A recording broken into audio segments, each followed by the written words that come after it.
இந்த ஒரு மனநிலையில் நீங்கள் இருந்தீங்கன்னா அது உங்களையே கொன்னுடும். இந்த ஆபத்தான நிலையில் நீங்கள் இருக்கீங்க. இப்போ ஒரு வாய்ப்பை அவர் கொடுக்குறாரு. இந்த வாய்ப்பை பயன்படுத்திக்காமல் போயிட்டா மறுபடியும் நாம் மோசமான இடத்துக்கு தள்ளப்படுவோம். இது நிஜமான உண்மை.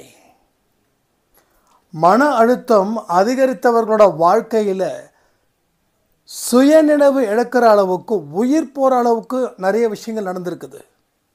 இன்றைக்கி இந்த பதிவு உங்கள் காதில் வருது, இந்த இன்ட்ரடக்ஷன் உங்களுக்கு காதில் கேட்குதுன்னா இந்த பதிவை கேளுன்னு சாய்ப்பா சொல்கிறாரு. உன் மனசை மாற்றுன்னு சொல்கிறாரு. மாற்றுவதற்கு நீங்கள் தயார் அப்படின்னா அவர் உங்களுக்கு தேவையான விஷயத்தையும் உங்கள் கண்கள் முன்னாடி வந்து நிறுத்துவார். இது சத்தியமான உண்மை. இந்த பதிவை கேட்குறவங்களுக்கு மன அழுத்தம் குறைந்து சந்தோஷமான வாழ்க்கை நிச்சயமாக கிடைக்கும்.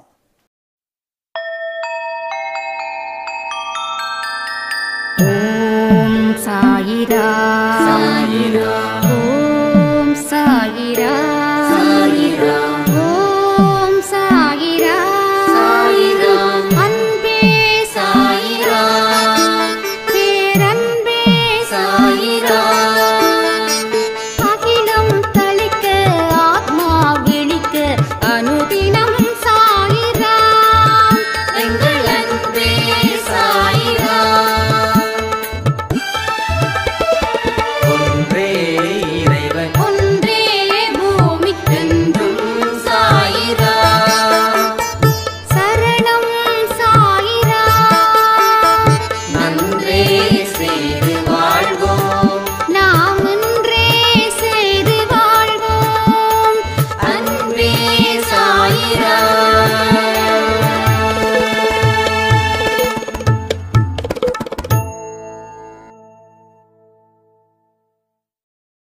சாயிரா, என் உயிரின் உயிரானவர்களே,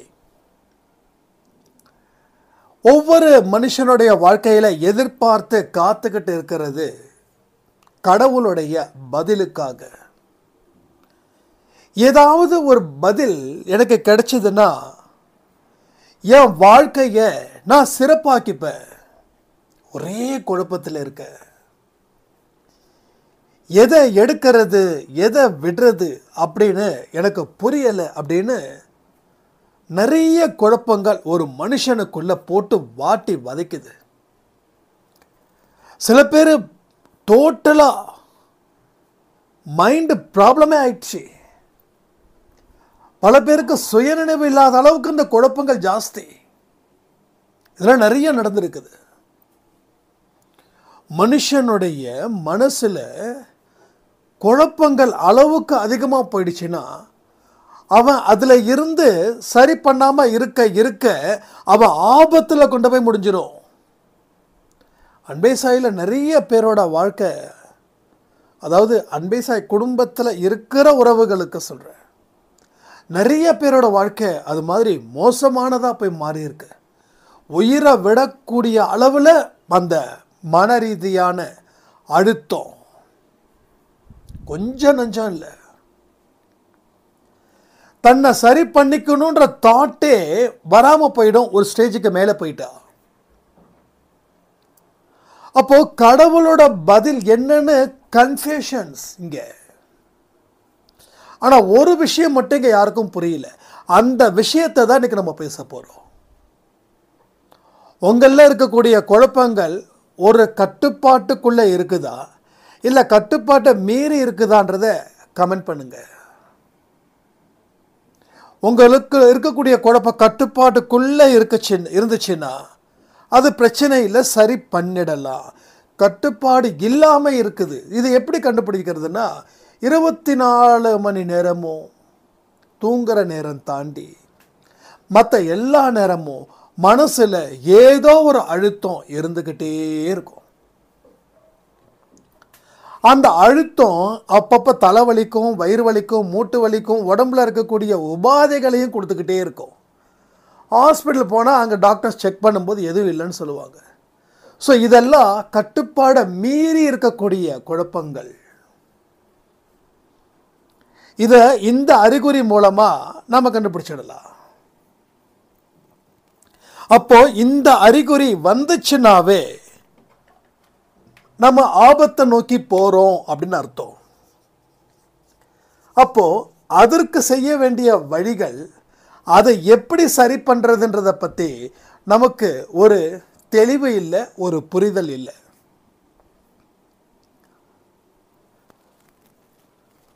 கடவுள் என்னைக்குமே உங்களை வாழ மட்டும்தான் சொல்றாரு. குழப்பத்திலே இருந்து மண்டைய பிச்சைக்கட்டு பைத்தியகாரத்தனமா ஆகணும்னு அவர் சொல்லல. அவர் சொல்லவும் மாட்டார். அவருடைய தத்துவமே என்ன தெரியுமா? நம்மளை உயர்ந்த இடத்துல வச்சு பார்க்கணும்னு தான் அவருடைய தத்துவமே, அவருடைய போதனையே அதுதான். என்னைக்கு கடவுள்கிட்ட வந்துட்டோமோ அன்னைக்கே நம்ம வாழ்க்கையில் உயர்வை அடையணும், அடைஞ்சே தீரணும். அடையாமல் இருக்கிறதுக்கு இது எல்லாம் மிகப்பெரிய காரணமாக இங்கே அமையுது. முடிவெடுக்க தெரியாமல் வாழ்க்கையை தொலைக்கிறோம். ஒரு விஷயம் சரியா தப்பான்னு பல பேர்கிட்ட கேட்டும் குழப்பத்தில் நிற்கிறோம். இன்னும் பல விஷயங்களை டச் கூட பண்ண மாட்டேங்கிறோம்.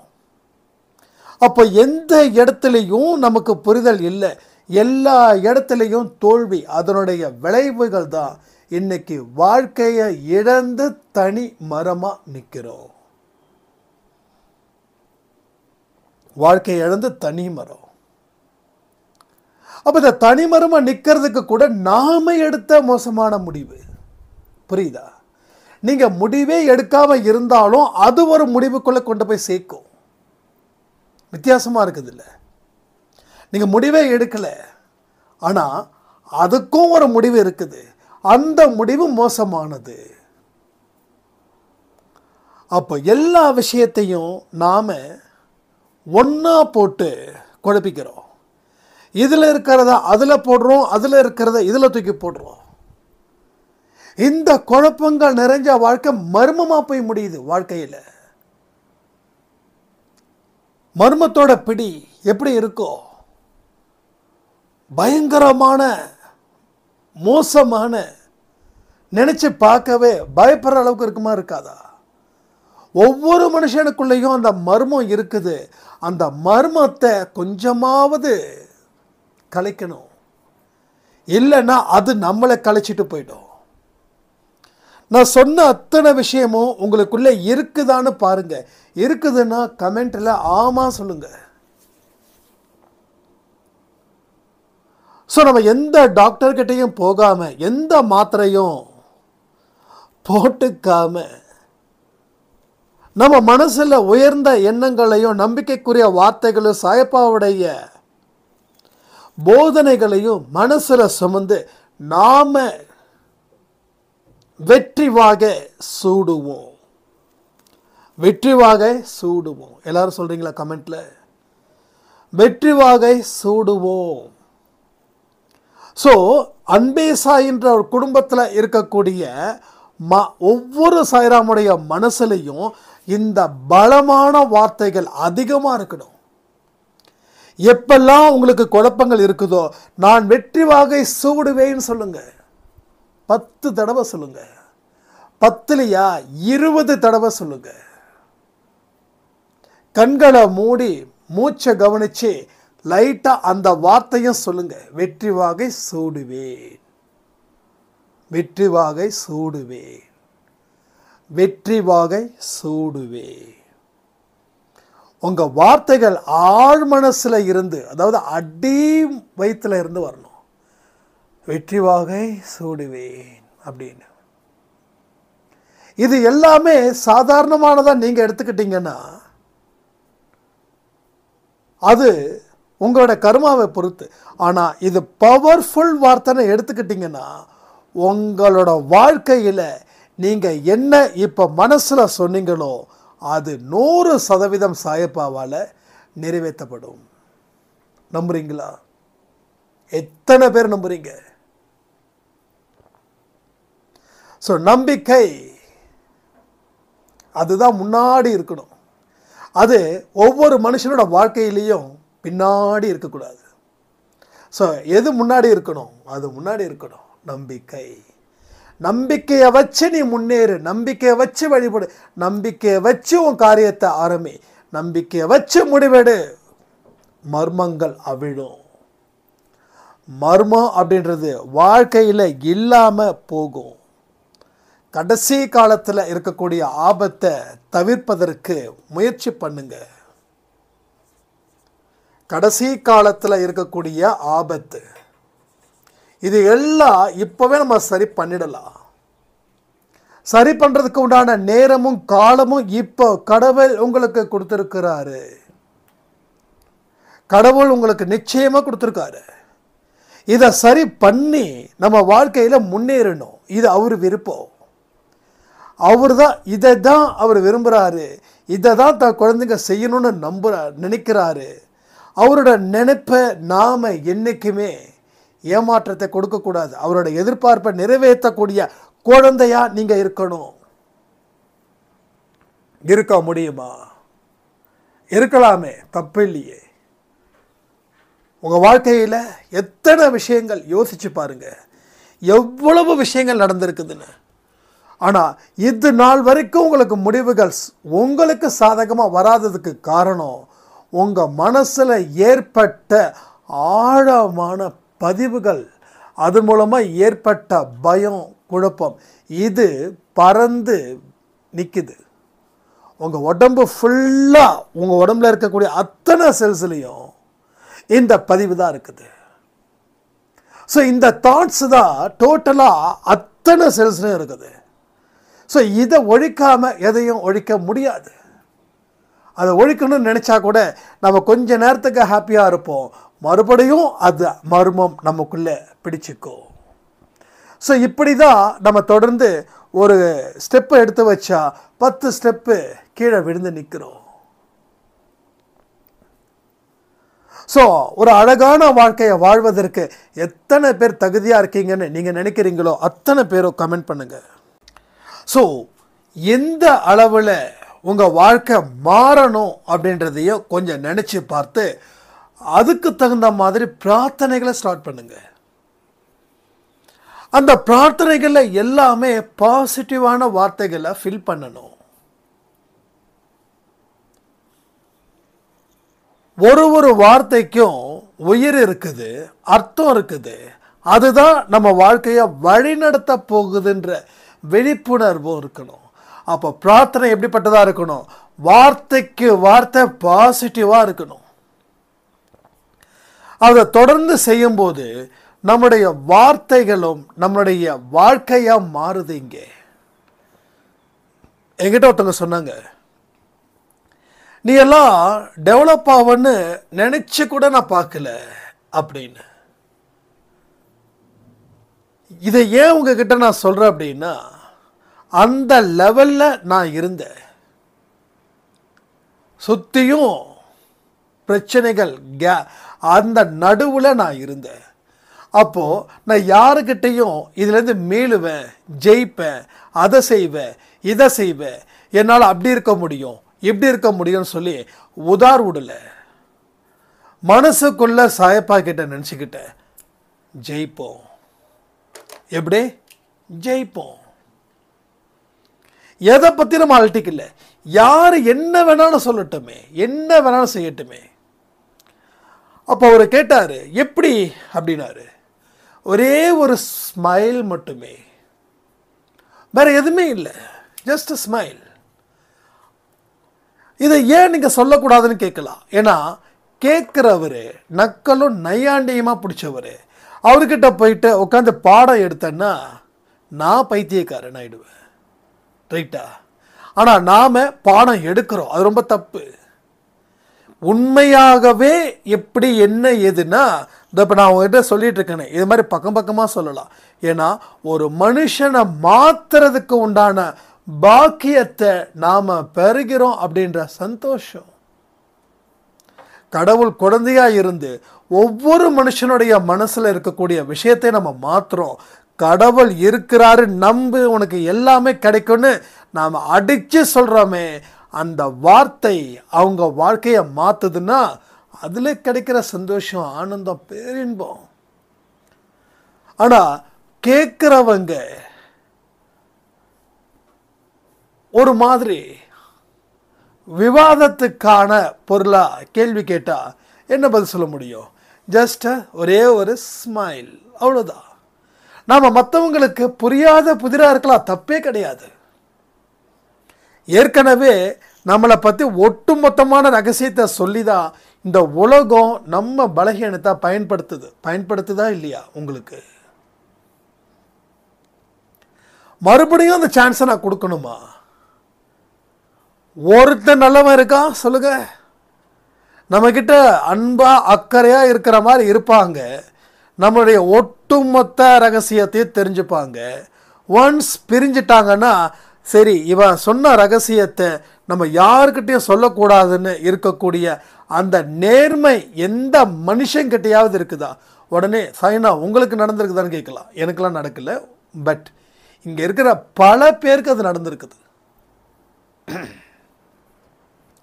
பல பேருக்கு அது நடந்திருக்குது. அப்போ என்னைக்கு ஒரு சூப்பரான ஒரு விஷயம் யாரோ சொன்னது, நம்ம கிட்ட ஒருத்தவங்க பேசிட்டு இருக்காங்க, திடீர்னு நம்ம கிட்ட ஒருத்தவங்க பேசலைன்னா நம்மளை பற்றி வேற ஒருவர்கிட்ட பேசிக்கிட்டு இருக்காங்கன்னு அர்த்தமா? அப்போ நம்மளோட ஒட்டுமொத்த ரகசியத்தையும், அதாவது நம்ம பலகீனத்தையும் மற்றவர்கள்கிட்ட சொல்லி நம்மளை என்னைக்குமே மட்டம் தட்டுற மாதிரி ஒரு விஷயத்தை ஏற்படுத்துவாங்க. ரைட்டா? ஸோ இதன் மூலமாக தான் நம்ம வாழ்க்கையில் பல விஷயத்தையும் நம்ம தொலைக்கிறோம். ஒரு சாராம் சொன்னாங்க, அண்ணா என் கணவர் ரொம்ப ட்ரிங்க் பண்ணுவார், இன்னும் தப்பான வழிகள் நிறைய இருந்துச்சு, அதெல்லாம் என்னோட உயிர் தோழி அவங்கக்கிட்ட நான் சொன்னேன், அவங்களும் எனக்கு ரொம்ப ஆறுதலாக இது பண்ணாங்க. கடைசியில் ஒரு குடுக்கல் வாங்கல ஒரு பெரிய பிரச்சனை ஆயிடுச்சு. அதுக்கப்புறம் 4 பேர் முன்னாடி என்னோட கணவரை அவ்வளோ தரக்குறைவாக பேசி இன்னைக்கு அந்த சொந்த வீட்டை விட்டு அதை வாடகைக்கு விட்டு இப்போ வாடகை வீட்டில் நாங்கள் இருக்கிறோம், எங்கள் நிலைமை யாருக்கும் வரக்கூடாதுன்னு. அப்போ ஏன் அவங்க இவங்களோட ஃப்ரெண்டு சொன்னாங்க? ஸோ நம்மளுடைய எந்த ஒரு தனிப்பட்ட ரகசியங்கள் பாதுகாக்கப்படணும் ஒன்று. ரெண்டாவது, நாம் இனி ஒரு மோசமான வாழ்க்கைக்கு வாழ்ந்ததால தான் அந்த ரகசியமே நமக்குள்ளே இருக்குது. அப்போ இனி அந்த மாதிரியான வாழ்க்கையை வாழ்ந்தால் தானே அந்த ரகசியம் வச்சுருக்க முடியும். அப்போ ரகசியம் இல்லாமல் அப்படின்னா பாவங்கள் செய்யாமல் ஒழுக்கமான வாழ்க்கையை நம்ம வாழ்ந்துட்டு போயிடலாமே. குடும்பத்தில் இருக்கிற ஒவ்வொருத்தவங்களுடைய பலகீனத்தையும் இன்னொருத்தவங்க கிட்ட சொல்கிறது பெரிய பாவம். அந்த பாவத்தை நீங்கள் பண்ணதால் அந்த பாவம் ரோட்டில் நின்று கத்துச்சு. உங்கள் தோழியாக நினைக்க வேண்டாம், அது ஒரு பாவம். அந்த பாவம் உங்களை பழி வாங்குச்சு. அதனால தான் வார்த்தைகளை கவனத்தை செலுத்துங்க நம்ம சொல்கிறோம். உங்கள் குடும்பத்தை பற்றி பெருமையாகவும் பேச வேண்டாம், கீழ்த்தரமாகவும் பேச வேண்டாம், அளவோடு பேசுங்களேன், ரொம்ப நல்லது. ரொம்ப பெருமையாக பேசுனா அடுத்த 2-3 நாளில் பிரச்சனை வரும் குடும்பத்தில். ஏன்னா இன்றைக்கி யார் குடும்பமும் சிறப்பாக இல்லை, உண்மை தானே? யார் குடும்பமும் சிறப்பாக இல்லை. என் கணவர் கை நிறைய சம்பாதிக்கிறாருன்னு இங்கே சொல்லிட்டு உள்ளே வந்துட்டிங்கன்னா அடுத்த 2 நாளில் கையில் காசு இருக்காது. ஏன்னா திருஷ்டி ரொம்ப பெருசு. அப்போ நாமளே நம்மளை பற்றி சொல்லக்கூடாது. அதே போல் உதவிகள் பொறுத்த வரைக்கும் உங்கள் உறவுகள்கிட்ட உதவிகள் செய்யாதீங்க. செய்யணும்னு அவசியம் இருந்தால் கண்டிப்பாக செய்யுங்க. இல்லைன்னா இங்கே இந்த பக்கம் கொடுத்துட்டு அந்த பக்கம் சொல்லுவாங்க. ஒரு காலத்தில் எப்படி இருந்தாங்க தெரியுமா? என்கிட்ட பிச்சை எடுத்தாங்க, இன்றைக்கி அவங்கக்கிட்ட நான் பிச்சை எடுக்க வேண்டிய நிலைமைன்னு சொல்லி அவங்க மனசார பேச ஆரம்பிச்சிட்டாங்கன்னா அது நம்மளை ரிஃப்ளெக்ட் பண்ணும், டெஃபினட்டாக பண்ணும். அதில் மாற்றமே இல்லை, 100% பண்ணும். ஸோ குடும்பத்தில் பிரச்சனை வருவதற்கு காரணமே ஒன்று, நம்ம குடும்பத்தில் இருக்கக்கூடிய அத்தனை விஷயத்தையும் கொட்டிடுவோம். இல்லைன்னா நம்ம குடும்பத்தை பற்றி தற்பெருமையாக பேசி அந்த ஒரு திருஷ்டியை கொண்டு சேர்ப்போம். இதுதான் இங்கே நடக்குது. இதை நிறுத்திட்டிங்கன்னா பிரச்சனை இல்லை. இதை நிறுத்திட்டிங்கன்னா பிரச்சனையே இல்லை. இதை உங்களால் செய்ய முடியுமா? இது மாதிரி எத்தனை குடும்பம் பாதிக்கப்பட்டிருக்குதுன்றதையும் அன்பே சாயில் கமெண்ட்டில் சொல்லுங்கள். ஏன்னா உங்களுடைய அனுபவமும் இங்கே பல பேருக்கு போனாதான் ஓகே இது பேசக்கூடாது, இப்படி பேசுனதால தான் அவங்க அந்த பிரச்சனையில் மாட்டியிருக்காங்க அப்படின்ற ஒரு விஷயமும் அவங்களுக்கு வெளிச்சத்துக்கு வரும். ஸோ இது மாதிரி பல விஷயங்கள் நம்ம பேசிக்கிட்டே இருக்கோம். ஆனால் நீங்கள் செய்ய வேண்டியதை செய்யாமல் இருக்க தான் நான் பேசுகிறது கூட உங்களுக்கு புதுசாக தெரியுது. ஏன்னா ஆல்ரெடி எல்லாமே பேசுனதான் பேசிகிட்டு இருக்கோம். ஆனால் ஒரு சாய்ராம் சொன்னாங்க, நீங்கள் சொல்கிறீங்க பேசுனதா பேசுகிறதா, ஆனால் ஒவ்வொரு தடவை பேசும்போதும் எங்களுக்கு வேறு வேறு புரிதல் வருது, அதுக்கு என்ன அப்படின்னாங்க. அப்போ தான் எனக்கு டக்குன்னு தோணுச்சு, ஒரு செய்தி பற்றி ஒரு சேனல் நம்ம வச்சுருந்தோம் அப்படின்னா அது அடுத்த நாள் இன்றைக்கி இருக்கிறது இன்றைக்கி தான் நம்ம சொல்கிறோம், அடுத்த நாள் சொன்னது பழைய செய்தி. ஆனால் ஆன்மீகத்தை பொறுத்த வரைக்கும் எப்போ பேசுனாலும் அது புதுசாக கேட்குற மாதிரி தான் இருக்கும். ஏன்னா கடவுளோட வார்த்தைகளையும் கடவுளோட வழிகாட்டுதல்களையும் நம்ம புரிஞ்சு அதை அனுபவித்து நடந்ததால் பல விஷயத்தை நம்ம சொல்கிறதால சில நேரத்தில் ஞாயிற்றுக்கிழமைக்கு ரீபப்ளிஷ் பண்ணுவோம் ஆடியோ. ஏன்னா சண்டே வந்து கொஞ்சம் எல்லாம் ஃப்ரீயாக இருப்பீங்க ஓகே அப்படின்ற மாதிரி. ஆனால் அது கூட போன வாரம் கொடுத்த ஆடியோ நல்ல ரெஸ்பான்ஸ் ஆகிருக்கு. ஏன்னா அது ஏற்கனவே போட்ட ஒரு ஆடியோ. அதை ஒரு சாய்ராம் சொன்னாங்க, இது நான் இன்றைக்கி காலையிலையும் கேட்டேன், ஆனால் இப்போ ஞாயிற்றுக்கிழமை இந்த நேரத்தில் கேட்கும்போது எல்லாமே புதுசாக இருக்குது, மனசில் என்னமோ ஒரு விஷயத்தை சாய்ப்பாக கொண்டு வந்து சேர்க்குறாருண்ணா அப்படின்னு. அதுதான் உண்மை. நீங்கள் எதை அடிப்படையில் ஒரு விஷயத்தை பார்க்குறீங்களோ அது அப்படியே நடக்குது, அவ்வளோதான். என் வாழ்க்கையில் என்ன பெரிய பதிவு இருக்க போகுது அப்படின்ட்டிங்கன்னா அந்த பதிவு இருக்காது. இல்லை, என் வாழ்க்கையில் ஏதோ ஒரு பதிவு இன்றைக்கி 8 மணிக்கு ஒரு கிளாரிட்டி எனக்கு கிடைக்க போகுதுன்னு எதிர்பார்த்து காத்திருந்து பார்க்குறவங்களுக்கு கிளாரிட்டி பட்டாஸ் கிளப்புது. ஏன்னா இதை நான் ஏன் வந்து இப்படி சொல்கிறேன்னா, நானும் சில விஷயங்களுக்காக காத்துட்ருப்பேன். அப்போ வந்து பார்த்திங்கன்னா இந்த தினமலர் பேப்பர் தான் நம்ம வாங்குகிறோம். வாங்கும்போது ஏதாவது ஒரு ஒரு ஒரு ஒரு பொலிட்டிக்கல் லீடர் வந்து ஏதோ ஒரு வார்த்தை சொல்லியிருப்பார். அந்த வார்த்தை அவர் ஏதோ ஒரு போக்கில் சொல்கிறாரு, ஆனால் அது எனக்கு கேள்விக்கு ஒரு பதிலாக வந்து மாறும். இது மாதிரி நம்ம வார்த்தைகள் வந்து யாரெல்லாம் சொல்லியிருக்காங்கன்னா, நம்ம முதல்வர் சொல்லியிருக்காரு, பிஜேபி பிரசிடென்ட் அண்ணாமலை அவர்கள் சொல்லியிருக்காங்க, அண்டு சீமான் அவர் சொல்லியிருக்காரு. இது மாதிரி சட்டுன்னு ஒரு நியூஸ் வரும். அது எப்படி வந்து ஒரு பொலிட்டிக்கல் நியூஸு அது எப்படி ஸ்பிரிச்சுவல் நியூஸாக மாறிச்சு, புரியுதா உங்களுக்கு? அப்போது நம்ம கூடவே இருந்து வழி நடத்துறது யாருன்னா சாயப்பா. அந்த வார்த்தைகள் நமக்கானது, அது யாருக்கோ சொல்லப்பட்ட வார்த்தைகள் அப்படின்னு நாம் நினச்சி பார்த்தா எஸ். ஆனால் நம்ம ஒரு குழப்பத்தில் என்னடா இன்னும் ஒரு நம்ம சாயப்பா பதில் சொல்லலையேன்னு சொல்லி சும்மா அப்படி பேப்பரை பார்த்தா பக்கத்தில் அதுக்கு உண்டான ஆன்சர் கிடைச்சிரும். நான் இது மாதிரி நிறைய தடவை பிரமிச்சிருக்கேன். அது போன தேர்ஸ்டே கூட ஒரு முக்கியமான ப்ராஜெக்டு, அது எடுக்கலாமா வேண்டாமான்னு சொல்லி கன்ஃபியூஷனு. அப்போ வந்து வேறு சம்திங் இவர் ட்ரம்ப்போடைய ஒரு செய்தி, அவர் சொன்ன ஒத்த வார்த்தை, அது கடவுள் சொன்ன வார்த்தை. ஸோ அப்போ அந்த ப்ராஜெக்டை நம்ம ரிஜெக்ட் பண்ணோம். அது ரிஜெக்ட் பண்ணது இன்றைக்கி காலைல சொன்னாங்க, பரவாயில்ல நீங்கள் ரிஜெக்ட் பண்ணிட்டீங்க, எடுத்து நான் மாட்டிக்கிட்டேன் அப்படின்னு நம்ம காம்படிட்டர்ஸ் வந்து எனக்கு கால் பண்ணி சொன்னாங்க. ஸோ கடவுள் நம்ம கூடவே இருக்கிறாருன்னா நம்ம பார்க்குற பார்வையில் அத்தனை இடத்துலையும் அவர் ஏதாவது ஒரு விஷயத்த சொல்லிக்கிட்டே இருப்பார். விழிப்புணர்வு இருக்கிறவங்க கேட்டுக்கலாம். ஆனால் எப்போ பார்த்தாலும் குழப்பத்தில் இருக்கேன், என்னப்பா அவர் சொல்கிறதே புரியலப்பான்னா, இப்போ உங்களுக்கு ஒரு டைரெக்டான ஒரு பாயிண்ட்டை நான் சொல்கிறேன், அதுவே உங்களுக்கு குழப்பத்தில் இருக்குதுன்னா உங்கள் மனநிலை எவ்வளவோ மோசமாக இருக்குன்றதை யோசிச்சு பாருங்கள். அப்போ இந்த மனநிலை போக போக என்ன ஆகுது, மோசமான ஒரு வாழ்க்கையை கொடுக்குது, உயிரை கூட பணயம் வைக்கிற அளவுக்கு போகுது. மன அழுத்தம் அதிகரிக்க இந்த மாதிரியான பல பிரச்சனைகளும் உங்கள் வாழ்க்கையில் தொடர்ந்து வருதுன்னா அப்போ நாம் கொஞ்சமாவது அதுக்கு கேர் எடுக்க வேண்டாமா, மாற்றணும்னு நினைக்க வேண்டாமா சொல்லுங்கள். மாத்திரமா இல்லையா? இங்க பல விஷயங்கள் நம்ம மாற்றி ஆகணும். மாத்திராதான் வாழ்க்கை, இல்லைன்னா வாழ்க்கை கோவிந்தா. ஸோ மாற்றத்தை ஏற்படுத்துவதன் மூலம் நம்ம வாழ்க்கையில் உற்சாகமான இடத்துக்கு போக முடியும். மர்மம் நிறைந்த பகுதிக்கு போக வேண்டிய அவசியம் இல்லை. எவனாவது நம்மளை அந்த இடத்துக்கு கூட்டு போனோன்னா நம்ம இறங்கிடலாம், அவன் தான் போவான். ரைட்டா? ஸோ இது எல்லாமே கொஞ்சம் யோசித்து பார்த்து யூகிச்சு பார்த்து நான் சொல்லக்கூடிய விஷயங்களை அப்படியே அதை அக்செப்ட் பண்ணுன்றதா இல்லை. 1க்கு 10 தடவை 20 தடவை 30 தடவை யோசித்து ஒரு நல்ல முடிவை எடுங்க. நீங்கள் எடுக்கிற முடிவு வாழ்க்கையில் குழப்பத்துக்கே சவாலாக இருக்கணும். அதனால் இது இப்படியே மட்டும் விட்டுறாதீங்க. இதை விட்டால் மறுபடியும் அதை சரி பண்ணுறது ரொம்ப கஷ்டமாக போயிடும். நம்ம வீட்டில் லைட்டாக ஒரு விரிசல் விட்டுருந்தா அந்த விரிசலை விட்டால் அந்த வீடு இன்னும் கொஞ்சம் ஜாஸ்தியாகும்.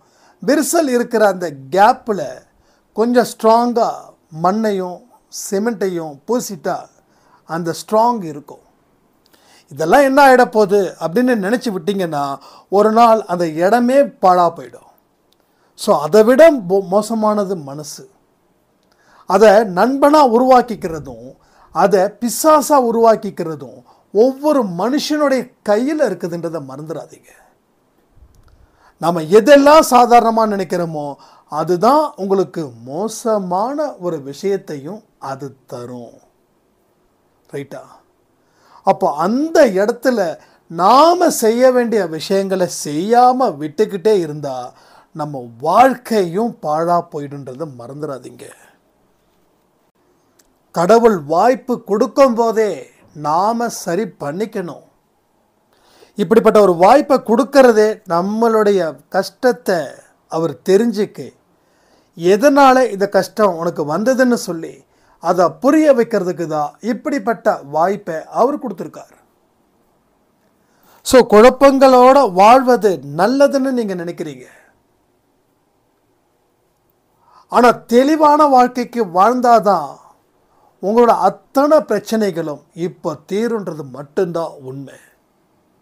ஸோ எத்தனை பேரோட மன அழுத்தம் எப்படிப்பட்டதுன்றதை கொஞ்சம் யோசிச்சு பாருங்க. எத்தனையோ பேர் கோபத்தை காட்டக்கூடாதுன்னு சொல்லி வீட்டில் யாரும் இல்லாதப்போ நெஞ்சிலையும் தலையிலையும் அடிச்சுக்கிட்டு கதறி அழுகிறவர்களோட நிலைமை எவ்வளோ மோசமாக போகுது தெரியுமா? நிறைய அன்பே சாயிலிருந்து நிறைய பதிவுகள் இப்படி தான். வீட்டில் யாரும் இல்லைன்னா நான் என்ன நானே சித்திரவதை பண்ணிக்கிறேன். ஆனால் அவங்கள எல்லாரையும் நம்ம மாற்றியாச்சு. எல்லாரையும் மாற்றியாச்சு. கிட்டத்தட்ட ஒரு 30ல் இருந்து 50 பேர் பக்கம் சொல்லியிருப்பாங்க போன வருஷத்தில் மட்டும். இந்த வருஷம் ரொம்ப குறைஞ்சிருக்குது. உண்மையிலே ரொம்ப சந்தோஷம். எல்லாமே இருக்கிறவங்களுக்கு பிரச்சனை இல்லை, அவங்களுக்கு தெளிவாக இருக்கிறாங்க. ஆனால் ஒரு மிடில் ஏஜில் இருக்கிறவங்களுக்கு தான் அவ்வளோ பெரிய பிரச்சனை. 30 to 40, ஆஃப்டர் 50 நோ இஷ்யூஸ். ஏன்னா கொஞ்சம் பசங்க வந்துடுறாங்க, பசங்க அம்மாவை பார்த்துக்கிறாங்க. ஆனால் அந்த 30 to 40ஸ்குள்ளே இருக்கக்கூடிய பிரச்சனைகள் இருக்கே அது சொல்ல முடியாத அளவுக்கு பெயின்ஃபுல். இப்பயும் சொல்கிறேன், இது உங்களுக்கு இந்த பெயின் உங்களுக்கு பலவிதமான பிரச்சனைகளை கொடுத்துடுன்றதை மறந்துடாதீங்க. ஒரு விஷயத்தை முடிவு பண்ணுங்க, கடந்து போகணுன்ற உயர்ந்த தத்துவத்தை மனசுக்குள்ள வையுங்க. ஆக வேண்டிய காரியத்தை பாருங்க. 2 பாயிண்ட் முக்கியம். ஒன்று கடந்து போகணும், 2வது ஆக வேண்டிய காரியத்தை மட்டும்தான் பார்க்கணும். அதில் மட்டும்தான் கவனத்தை வைக்கணும். நம்பிக்கையை ஏற்படுத்தும் விதமாக உங்கள் வாழ்க்கையில் உங்கள் கற்பனைகளை கொஞ்சம் தட்டி விடுங்க.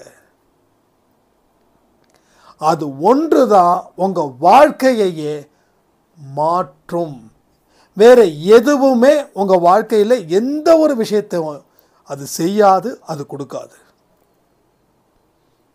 ஸோ இதை நாம் எப்படி சரி பண்ண போகிறோன்றது ஏகப்பட்ட குழப்பங்கள். திரும்பவும் சொல்கிறேன், கடந்து போகணும். ஏன்னா சில விஷயங்கள் நீங்கள் முயற்சி செய்தால் மட்டும்தான் அதில் இருந்து நீங்கள் பாஸ் பண்ண முடியும். டிவியில் ஒரு சேனல்ஸ் பார்த்துட்ருக்கோம், திடீர்னு நமக்கு பிடிக்காத சேனல்ஸ் வருது, சேனல்ஸ் மாத்திரம். அதே போல் தான் அலைவரிசை. மனசில் பல படங்கள் ஓடிக்கிட்டே இருக்குங்க. எந்த படம் வேணுன்றதை முடிவு பண்ணுறது நீங்கள் தான் முடிவு பண்ணணும். முடிவு பண்ணதை தெளிவுபடுத்தணும், அதை மாற்றணும். மாற்றினாதான் வாழ்க்கை மாறுன்ற ஒரு நினைப்பு உங்களுக்கு இருக்கணும். இருந்துருச்சுன்னா அத்தனையும் உங்கள் வாழ்க்கையில் நல்லதே நடக்கும். அப்போ கடவுளுடைய செய்திகள், கடவுளோட தத்துவம், கடவுளோட போதனை, கடவுளோட பாடல், கடவுள் கடவுள் கடவுள் கடவுள் எல்லா கடவுளையும் நம்பிக்கையுடன் பாருங்க, வணங்குவது நம்பிக்கையுடன் பாருங்க. எத்தனை கடவுள் நம்ம வீட்டை சுற்றியும், எத்தனை கோயில், எத்தனை சர்ச், எத்தனை மசூதி, அத்தனை இடத்துல கடவுள் இருக்காரு. ஏன் பயம்? நீங்க தன்னந்தனியாக ஒரு காட்டுக்குள்ள இருக்கீங்களா? மனித ரூபத்தில் எத்தனையோ கடவுள் ரூபத்தில் எத்தனையோ மனிதர்கள் உங்களை சுற்றி சுற்றி சுற்றி சுற்றி இருக்காங்களே. என்ன பயம், என்ன கஷ்டம், என்ன குழப்பம்? ஸோ குழப்பத்துக்கு எல்லாத்துக்குமே ஒரு முற்றுப்புள்ளி வைக்கணும்னு நாம் நினைச்ச நாள் என்னவோ அன்னைக்கு தான் வெற்றி ஆரம்பிக்கக்கூடிய நாளாக அது மாறுது. ஸோ பல சந்தர்ப்பங்கள் உங்களுக்கு கடவுள் கொடுத்துருக்காரு. அவர் வழிகாட்டியாகவும் இருக்காரு. பல இடத்துல நிறைய தகவல்களையும் உங்களுக்கு சொல்லிக்கிட்டு இருக்காரு. ஆனால் குழப்பத்தின் உச்சத்தில் நீங்கள் இருக்கிறதால அவர் சொல்லக்கூடிய எந்த ஒரு விஷயமும் உங்கள் மனசில் ஆழமாக பதியல. இதன்படி நாம் வேலையை ஆரம்பிச்சிட்டா போதும். ஒரு அடியும் வெற்றி பிரகாசமாக மின்னும். வாழ்க்கையில் பல உயர்ந்த தத்துவங்களையும் உங்களால் அறிஞ்சிக்க முடியும். ஒரு சாய்ராம் சொல்லியிருந்ததை ஞாபகப்படுத்த விரும்புகிறேன். 2020க்கு முன்னாடி வரைக்கும் புரியாத புதிராக இருந்துச்சு. அதுக்கப்புறம் ஒரு ஆடியோவையும் கேட்கும்போது அதில் இருக்கக்கூடிய அர்த்தம், அதில் சொல்லக்கூடிய வழிமுறைகள், இதை எல்லாத்தையும் நான் ஃபாலோ பண்ண ஆரம்பிக்கும்போது 2021 எனக்குள்ள ஒரு மாற்றத்தை சாய்ப்பா ஏற்படுத்தி கொடுத்தாரு. அந்த மாற்றத்தால் வெற்றி தான் இன்றைக்கி நான் உங்ககிட்ட பேசுகிறேன் அப்படின்னாங்க. இதையும் நம்ம 2-3 பதிவில் சொல்லியிருக்கோம். ஸோ அவங்களுக்கு நடந்த விஷயம் ஏன் உங்களுக்கு நடக்காது? ஸோ மறுபடியும் சொல்கிறேன், கடவுள் பொதுவானவர். அவருக்கு இவங்களை பிடிக்கும் இவங்களை பிடிக்காதுன்னு சொல்லி வேறுபடுத்தி பார்க்கறதெல்லாம் கிடையாது. அவர் வேறுபடுத்தவே மாட்டார்.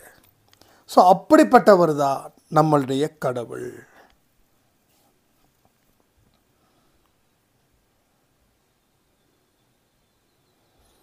அப்போ நீங்களும் அதற்கு தகுந்த மாதிரி அவருடைய மனசை புரிஞ்சுக்கிட்டு உங்கள் வாழ்க்கையில் என்ன செய்யணும் என்ன செய்யக்கூடாதுன்ற ஒரு விஷயத்தை முடிவு பண்ணி வாழ ஆரம்பிக்கும்போது பல நல்ல காரியங்களும் உங்களுக்கு கைகூடும். பல நல்ல விஷயங்களும் உங்களுக்கு கண்ணுக்கு முன்னாடியே வந்து சேரும். நாம் என்ன பண்ணுறோம், நம்ம ஒரு குழப்பத்திலே இருக்கிறதால அதுக்கு தகுந்த மாதிரியான மனுஷங்க தான் நம்ம கூட இருப்பாங்க. நல்லா யோசிச்சு பாருங்க. ஒரு குடிகாரன் கூட ஒரு குடிகாரன் தான் இருப்பான். ஒரு கெட்டவன் கூட ஒரு கெட்டவன் தான் இருப்பான். ஒரு நல்லவன் கூட ஒரு நல்லவன் தான் இருப்பான். ஒரு குழப்பவாதி கூட யார் இருப்பா? ஒரு குழப்பவாதி தான் இருப்பான். இவனும் குழப்புவான், அவனும் குழப்புவான். ஸோ இப்படிப்பட்ட விஷயங்கள் தான் இங்கே நடக்கும். இதனால தான் இவனுக்கு மேலும் மேலும் குழப்பங்கள் அதிகரித்து வாழ்க்கையையே புரட்டி போடுற அளவுக்கு வந்து சேருது. ஸோ அந்த மன அழுத்தம் இருக்கே, அது ஒரு ஸ்டேஜுக்கு மேலே எல்லாத்துக்குமே அந்த இடத்துல வந்து நிற்குது. இப்போது அதை சரி பண்ணணும். அதை தியானத்தின் மூலமாக, மூச்சு பயிற்சியின் மூலமாக, கடவுளுக்கு செய்ய வேண்டிய பணிவிடைகள் மூலமாக, ஏழைகளுக்கு செய்யக்கூடிய உதவிகள் மூலமாக அதை நாம் சரி பண்ண முடியும். அடுத்தவங்க கஷ்டத்தை கேட்குறது மட்டும் இல்லை, அடுத்தவங்க கஷ்டப்படுறாங்கன்னு சொல்லி கடவுள்கிட்ட பிரார்த்தனை செய்கிறோம் பாருங்கள், அதன் மூலமாகவும் அந்த மன அழுத்தத்தை நாம் சரி பண்ணலாம். நாம் நினச்சிட்ருக்கோம் என் கஷ்டம்தான் பெருசுன்னு. இந்த இடத்துல அழுத்தம் ஒன்று அள்ளும் பாருங்கள், அந்த நெஞ்சு இதயத்தோடைய அந்த துடிப்பு பயங்கரமாக துடிக்கும். நமக்கு இப்படிப்பட்ட ஒரு நிலைமை வந்துருச்சா அப்படின்னு. ஆனால் நம்மளை விட பலர் இன்னும் மோசமான சுச்சுவேஷனில் வாழ்ந்துட்டு இருக்காங்களே அப்படின்னு நினைக்கும்போது நம்முடைய இதய துடிப்பு கொஞ்சம் சீராகும். இது எத்தனை பேருக்கு கவனிச்சிருக்கீங்கன்னு தெரியல. ஆனால் அன்பே சாயில் பலருக்கு உதவிகள் செய்யக்கூடிய சிலர் என்கிட்ட சொன்ன வார்த்தை, நீங்கள் சொன்னது 100% கரெக்டு. வாழ்க்கையில் நான் தான் ரொம்ப கஷ்டத்தில் இருக்கேன்னு சொல்லி கடும் மன உளைச்சலுக்கு ஆளாகிட்டு இருக்கும்போது என்னை விட மோசமான வாழ்க்கையை வாழ்ந்துட்டு இருக்கவர்களை நினச்சி பார்க்கும்போது நம்ம எவ்வளவுக்கு எவ்வளோ நல்லபடியான வாழ்க்கையை கடவுள் கொடுத்துருக்காருன்னு சொல்லி என்னுடைய கஷ்டத்தை பொருட்படுத்தாமல் அவங்களுக்கு கஷ்டம் தீர நாம் என்ன செய்யணுமோ அதை நான் செய்யணும்னு ஆசைப்படுறேன். அதுக்கப்புறம் என் கஷ்டங்கள் பறந்தோடிடுச்சுனாங்க. ஸோ அடுத்தவனுக்கு உதவி செய்வது நமக்கு உதவி செய்கிற மாதிரி, அடுத்தவன் நல்லா இருக்கணும்னு நினைக்கிறது நாம் நல்லா இருக்கிறதுக்கு சமம். அடுத்தவனை மன்னிக்கிறது நம்ம தப்பை நாம் கடவுள் மன்னிக்கிறாருன்னு அர்த்தமாகுது. அடுத்தவனை தண்டனை கொடுத்தே தான் ஆகணும்னா அந்த தண்டனை நமக்கும் கிடைக்கும். இதையெல்லாம் யோசித்து பார்த்து தாங்க வாழணும். சும்மா நான் சாய்பாவை கும்பிட்றேன், நான் அதை பண்ணுறேன் இதை பண்ணுறேன், எனக்கு ஏன் கஷ்டங்கள் இருக்குதுன்னா மன ரீதியாக சில மாற்றங்களை செய்யாத வரைக்கும் எதுவுமே நடக்காதுன்னு சொல்கிறதுக்காக தான் இந்த 30 நிமிஷம் பதிவை நான் உங்களுக்கு பேசிக்கிட்டு இருக்கேன் இப்போது. ஸோ மனசில் கடவுளை வைங்க, மன அழுத்தம் குறையும். கடவுளை ஆனந்தமாக வழிபடுங்க, கொண்டாட்டமாக இருக்கணும். கிருஷ்ண பரமாத்மா கிருஷ்ணரை கும்பிட்றவங்க பார்த்தீங்கன்னா ரொம்ப பிடிக்கும். அப்படியே பயங்கர ஹாப்பியாக இருப்பாங்க, கையை தட்டி பாட்டை பாடி அந்த ஒரு ஆனந்தம். அப்படி பண்ணும்போது என்ன தெரியுமா ஆகுது, மனசில் இருக்கக்கூடிய பாரங்கள் குறையுது. இந்த குடிகாரர்கள் என்ன சொல்லுவாங்கன்னா, மனசில் அவ்வளோ கவலைப்பா அதான்ப்பா குடிச்சேன் அப்படின்வாங்க. சரி குடிச்ச கரெக்டு, குடித்த உடனே உனக்கு அந்த போதையில் கவலை போயிடுச்சு, போதை தீர்ந்ததுக்கப்புறம் கவலை 2 மடங்கு அதிகரிக்குமே, அதுக்கு என்ன பண்ணுறேன் மறுபடியும் ஒரு பெக்கப் போட்டுப்பேன். ஸோ இப்படி தான் நம்ம மக்கள் அறிவுபூர்வமாக திங்க் பண்ணுறாங்க. ஆனால் உங்கள் மனது கடவுளோட வழிபாட்டில் இருந்துச்சுன்னா மனபாரம் அப்படின்றது கொஞ்சம் கொஞ்சமாக குறையும். ஒரு ஸ்டேஜுக்கு மேலே அந்த மனபாரமே இல்லாத ஒரு வாழ்க்கையாக அது மாறிடும். ஸோ எல்லாமே இயல்பான நிலையில் எடுத்துக்கலாம், எல்லாமே சிறப்பாகவே நடக்கும். நமக்கே இந்த உலகத்தில் இருக்கிறோமா இல்லை கனவு உலகத்தில் இருக்கிறோமா நினைக்கிற அளவுக்கு நம்ம வாழ்க்கையில் பல மாற்றங்களை சாய்ப்பா ஏற்படுத்துகிற மாதிரியான சிச்சுவேஷன் இங்கே தாராளமாக அமையும். இதையெல்லாம் புரிஞ்சுக்கிட்டா வாழ்க்கையை வெல்லலாம், வாழ்க்கையில் நிறைய சாதிக்கலாம், பல அற்புதங்களும் நமக்கு நடக்கும். ஸோ வெற்றி நிச்சயம் சாய் சத்தியத்தில் கூட பல வாக்கு தத்துவங்கள் வாழ்க்கையை மாற்றி இருக்குது. இன்றைக்கி கொடுத்த கேள்வி பதில்கள் சாய் 365லேயும் சரி, சாய் குடியிலையும் சரி, எல்லா விஷயங்களுமே எப்படிப்பட்ட வார்த்தைகள் தெரியுமா உங்களுக்கு, வாழ்க்கையையே மாற்றக்கூடிய வார்த்தைகள். ஆனால் அதை நீங்கள் உறுதிப்படுத்தும் தன்மையாக உங்கள் வாழ்க்கையில் அந்த வார்த்தையை பயன்படுத்தணும். எந்த ஒரு பொருளையும் வாங்கி சும்மா வச்சா மட்டும் போதாது, அதை பயன்படுத்தினா தான் அதனுடைய அந்த ப்ளஸ் நமக்கு கிடைக்கும். நம்ம வார்த்தைகள் அப்படி தான் பண்ணுறோம், நிறைய வார்த்தைகள் வச்சுருக்கோம் உள்ளே. ஏன்னா உள்ளே வச்சுருக்கிற வார்த்தை தான் வெளியில் 4 பேருக்கு அட்வைஸ் பண்ணுறோம். நீங்கள் யாராவது உங்கள் வீட்டுக்கு முன்னாடி கண்ணை கசக்கிட்டு நின்னாங்கன்னா நீங்கள் பேசாத பேச்சா இல்லை, அவ்வளோ அறிவுரை. அப்போ வார்த்தைகளை வச்சுருக்கீங்க, ஆனால் அது உங்களுக்கு பயன்படுத்தலை. உங்களுக்கு பயன்படுத்தியிருந்தா இந்நேரம் லைஃப் ஜோராக இருந்திருக்கும், செம்மையாக வாழ்ந்திருப்போம். இதெல்லாம் யோசிச்சு பாருங்கள். தப்பு ஏதாவது இருந்துச்சுன்னா எனக்கு கமெண்ட் பண்ணுங்கள். இல்லை சாய்ராம் நீங்கள் சொன்னது தப்பு, அப்படி இல்லை இப்படி இல்லைன்னு சொல்லுங்கள், நானும் திருத்திக்கிறேன். ஏன்னா சாய்ப்பா எல்லாருக்கிட்டையும் பேசுகிறாரு, என்கிட்ட உங்ககிட்ட கருத்துக்கள் மூலமாக இங்கே ஒரு வாழ்க்கையே நடக்குது. கருத்துக்கள் மூலமாக பல வழிகளும் இங்கே பொறுக்குது. ஒரு கருத்துக்களையும் அவர் மூலமாக, அவர் என் மூலமாக நான் உங்களுக்கு தெரிவிக்கிறேன், நீங்கள் உங்கள் மூலமாக பலருக்கும் தெரிவிக்கிறீங்க. ஒரு சாய்ராமோட வாழ்க்கையில் அவங்க வீட்டில் எல்லாருமே கடவுளுக்கு எதிரானவர்கள், கோயிலுக்கு போகணுன்னாவே பயப்படுறவங்க. ஆனால் இப்போது சாய்ப்பா கோயிலுக்கு போகிறதுக்கு அவங்க வீட்டில் இருக்கிற யாரெல்லாம் கடவுளை எதிர்த்தார்களோ அவங்க தான் முன்னாடி நிற்கிறாங்க. இன்னும் வேலைக்கிழமை கோயிலுக்கு போகலையா அப்படின்னு. நேற்று இவங்க வந்து வர முடியாதுன்னு சொல்லியிருக்காங்க. அதுக்கு அவ்வளோ திட்டு விழுந்தது. நேற்று வியாழக்கிழமை அன்னைக்கு அவர் திட்டினாருன்னு சொல்லி அவங்க பெருமையாக சொல்கிறாங்க. என்னால் ரொம்ப தலைவலிச்சுதுன்னா, என்னால் போக முடியல, என் கணவர் வந்து அப்படி சொல்கிறாருன்னா, ரொம்ப சந்தோஷமாக இருந்ததுன்னா, என் கணவராக இப்படி சொல்கிறாருன்னு நினைக்கிற அளவில் இருந்துச்சுன்னா, எப்படின்னா நான் தான் உங்கள் ஆடியோவை கேட்குறேன், அவருக்கு எப்படி நான் தெரியுதுன்னா, நம்மளுடைய பாசிட்டிவிட்டி பரவாமலாம் இருக்கும், இல்லை பரவ வைக்காமல சாயப்பாக இருப்பார். ஸோ பிறந்ததில் இருந்தே அவங்க கணவர் கடவுளுக்கு எதிர்ப்பானவரா. அப்போ எப்படி இந்த நொடி பொழுது மாற்றங்கள் வந்ததுன்ற மாதிரி. ஸோ மாற்றங்கள் இல்லாமல் வாழ்க்கையே இல்லை. நீங்கள் மாறினா சுற்றி இருக்கிறவங்க நிச்சயமாக மாறுவாங்க. அவங்க மாற்றணும்னு நினச்சி நீங்கள் மாறாமல் இருக்காதீங்க. நீங்கள் மாறுங்க, மற்றதை அவர் செய்துப்பாருன்னு சொல்லி இந்த பதிவை நான் முடிக்கிறேன். ஜெய் சாய்ராம். ஓம் சாயிரா. ஓம் சாயிரா.